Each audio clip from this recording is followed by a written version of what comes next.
మదనపల్లిలో 7 ఏళ్ల చిన్నారిపై జరిగిన ఘటన అత్యంత దురదృష్టకరమని ఆమె తెలిపారు. కూటమి ప్రభుత్వం అధికారంలోకి వచ్చిన తర్వాత రాష్ట్రంలో అఘాయిత్యాలు పెరిగిపోయాయని ఆందోళన వ్యక్తం చేశారు. గత ముఖ్యమంత్రి జగన్మోహన్ రెడ్డి మహిళల రక్షణకు ప్రత్యేకంగా దృష్టి సారించి దిశ చట్టాన్ని తీసుకొచ్చారని, అయితే రాజకీయ కుట్రలో భాగంగా ఆ చట్టాన్ని నిర్వీర్యం చేశారని ఆరోపించారు. మహిళలకు రక్షణ కల్పించడంలో హోంశాఖ పూర్తిగా విఫలమైందని మండిపడ్డారు. పోలీసు తప్పుడు కేసులు నమోదు చేయడంపై చూపే శ్రద్ధను చిన్నారులు, మహిళల భద్రతపై పెట్టాలని సూచించారు.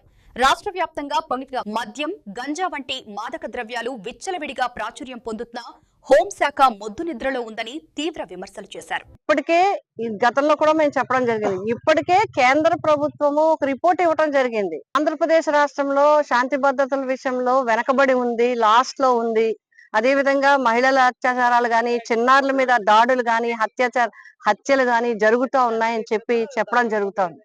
అయినప్పటికీ కూడా రోజు రోజుకి సంఘటనలు పెరుగుతూనే ఉన్నాయి తప్ప ఎక్కడ కూడా తగ్గిన పరిస్థితులు లేవు.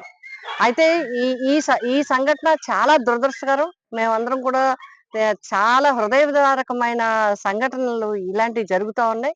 ఈ మధ్యన 2-3 ప్లేసుల్లో కూడా 2-3 జిల్లాల్లో ఈ విధంగానే జరిగాయి.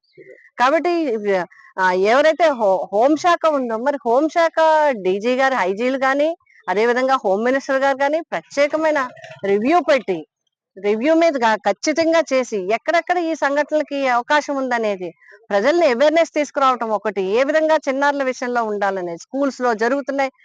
మొన్న 2 రోజుల క్రితం ఒక స్కూల్లో ఈ సంఘటన జరిగింది.